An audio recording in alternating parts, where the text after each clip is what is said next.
A player receives a check-in from one of his coaches. No matter how confident you get, there's always some aspect of your game that can challenge yourself to improve. So they give me an opportunity here for 2 times performance gains. So we can see a couple different things here, but I think power and play discipline, that's the move. Today we're heading down to Cobb County, Georgia, and we're facing the Atlanta Braves. Now they're 29-40 and we're basically 49-20, so we're on polar opposites of the spectrum.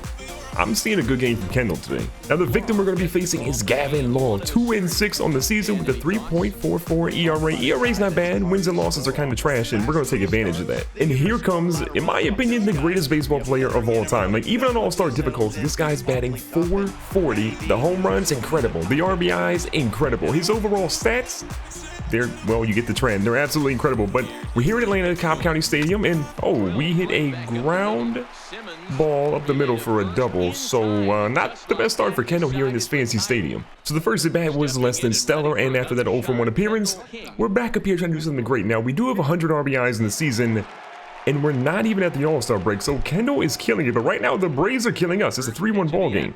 So the first pitch is going to be low, and Kendall fouls it off. Waiting on the next one here for Kendall. Inside, and he misses that one too. So it's an 0-2 count. We have Tejada on first base. This is getting dicey, and Kendall says, hold on. Let me get that one. The second baseman knew it immediately. He just ducked his head down, and this beautiful stadium just got a brand new souvenir, and it's the Kendall King home run, giving him 102 RBIs on this season. Yeah, the pitcher, he's salty. We get it. We get it. So the first at bat, you guys saw what happened, and the second at bat, Kendall said, hold up a minute. I'm still the best player in baseball. Let me go ahead and fix that. So he's 1 for 2 with that 2-run home run, but Atlanta keeps on scoring, and here at the top of the 5th, they've got a 2-run lead. So Kendall says, I got showtime. He's gonna wait on one. Now he rips one to center field. I think the center fielder has a beat on it. It drops. That one's actually gonna drop in. So we're gonna see runners move over. We're gonna see the guy actually move to third. So bases are loaded now. Could have been an RBI situation if it had been 2 outs, but instead we just juiced the bases for the Cubs. Now up to bat now is Anthony Rizzo. Bases are loaded. There's no one out, Anthony Rizzo. You gotta come through in the clutch here. Now he hits a dribbler. Right past the shortstop, we're going to see one runner score. The other guy's going to hold up at third base, and now bases are still loaded, and we've cut the deficit to 1. Up at the plate now is Woody Francis again. Bases are still juiced, but this man has an 0-2 count. I won't say anything negative. Oh, he kind of smacks one there. No one's going to get here at third base. This ball's going to be turned for a double play. We do score the tying run now, but basically we just have Kendall here on third base with the tying ball game. So our right fielder, Peter Hyde, is up now. Again, Kendall's here on third base. 1-2 count, 2 outs, and it's a tie ball game. Now Hyatt's going to hit one. That was going to go in, and so Kendall is going to score. That is the go-ahead run here in the top of the 5th inning. And just like that, we flipped the script, and we're back on top of the ball game. Now, up until this point, we really haven't seen much of Kendall in the field, but that's going to change here. So, bottom of the 5th inning, we have that 3-run lead now, 8-5. We're waiting on the first pitch. This one's going to be smacked over to the second baseman. He's going to get it to us. We're going to slide that foot. We're going to get it over to first. Perfect timing. Rizzo snags it, and that's going to end the inning. Kendall is back up to bat here, and again, that 3-run lead thanks to all the runs we scored in the previous inning, and we got a runner on first base. So the first pitch is going to be in the dirt. It's a sinker that Kendall says not today. Looks like Kendall's ready to go with a power swing here. If we can get a good pitch, maybe a fastball, maybe a sinker, we'll drive it. This one's going to be inside, and Kendall, instead of driving it, just drives it to the third baseman. They get the force out, and the inning is over yet again for Kendall. So moving on to the bottom half of that same inning, we have 1 out and nobody on here for Atlanta. They're going to smack a little dribbler here to Kendall. He's going to move over, feels it cleanly. He's got some opportunity, but this guy's a speedster. He gets it over, and that's barely an out, but it counts all the same. But Kendall's got to be a little bit quicker with those, or that could have been safe. 2 for 4. What a game. We had a ground out. We had a home run. We had, I think, a single. Then we had a ground out. What will this dude do in his 5th at bat? Hopefully it's something good, but we have 2 runners on first and second base, 1 out, and still a 3-run cushion. Can Kendall extend that lead? Now, the first pitch looks kind of like a pitch out, so he's obviously not going to swing. With a 1-0 count and a right-handed pitcher, Kendall's waiting on the next one. It's up. Kendall rips this one. Oh, this is a power swing, but I think the center fielder's got a beat on it. He does. This is going to move, I think, a runner over here to third base. So now we have runners in the corners. Kendall does his duty of moving them over, but I would have loved to have seen a base hit and maybe not a power swing. But even with Kendall kind of choking that last at bat, we're still going to walk out of here with a W. He got the home run. He got the RBIs. Wish he'd have been a little bit more clutch in some of those situations, but still, we got the W, and that's all that matters in this game. So the manager comes in trying to get us a little fired up. Even though we are the best team in baseball, you still got to make sure we're keeping things going. So he says we can never become complacent about the fundamentals of the game, man. Let's all stay sharp out there so we get a boost to fielding, contact, and play discipline for the games we get in those departments. Let's go ahead and crush the Colorado Rockies today. Now, as we face the Rockies today, they're going to get Sammy Guzman on the mound, 6-4 on the season. Not bad. 4.39 ERA means that he's going to give us a lot of runs, and we're playing in Colorado.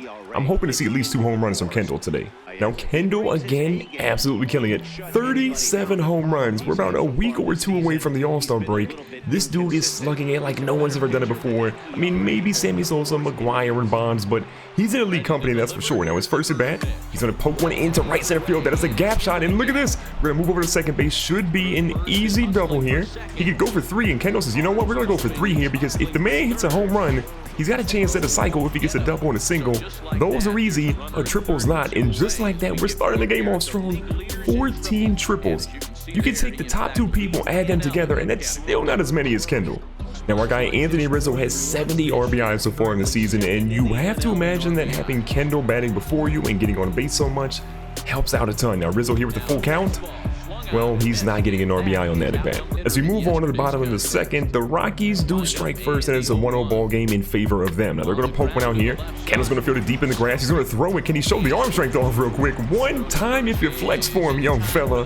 What a throw by Kendall to get him out. In the bottom of the third inning, it is still the exact same score. Our team, well, offense hasn't been the forte so far. Now, the ball's going to be hit. Oh, Kendall almost messes that one up. He's going to throw it. Is he showing off or is he being crazy? It doesn't matter. He gets the out the same, but the coach is probably like, look, I'm gonna need you to just chill and throw a regular ball next time. So Kendall's back up at the plate since the first time he got that triple early in the game. And he's hungry for some more, but does he have anyone on base? Well, you pretty much know the answer. No one on base for him. His teammates are letting him down. So the first pitch, high, and Kendall says, let me hit that one. Super high, super deep. They're going back, but they're going to pitch a 10th there in deep left center field, and Kendall basically ran the bases for nothing. So the first at bat was great. The second at bat, you know, he left a little bit to desire. What can he do here in his third at bat?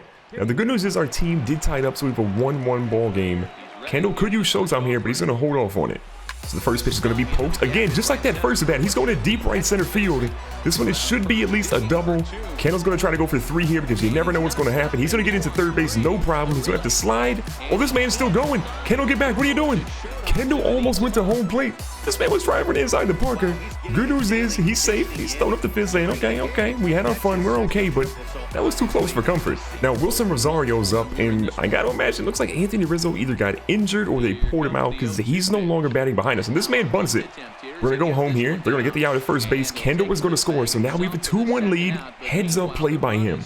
Back up to bat again. 2 for 3 with 2 triples. Like, how often do you see someone go 2 for 3 with 2 triples? Pretty rarely, unless they're the GOAT. So there's a big lead right now for Chicago. Well, 3 runs feels like a big lead considering how tough it's been to get runs today. We do have a runner on first base with 2 outs, so this ball's going to be inside to Kendall. He's going to lay off the splitter. And even though Kendall's hit 2 triples today, I'm a little disappointed he doesn't have a home run in this ballpark. Of all ballparks, like, this is the place you hit home runs. The next pitch is in. This one's going to be high. Kendall's going to see this one. And just like it was on command, he says, give me that one. Deep right center field, the same spot he hit those triples earlier. This one goes about 70 feet deeper. A big home run for Kendall as he extends the lead now to give us a total of 5 runs. Tanaka had no chance. And home run number 38 just might have sealed this ball game. You got to be happy if you're a Cubs fan. So just like that, we're going to walk out of here with a nice big W against the Colorado Rockies. Kendall got it done. The 2 triples were great. The home run, though, to seal it, you got to admit, that was pretty clutch.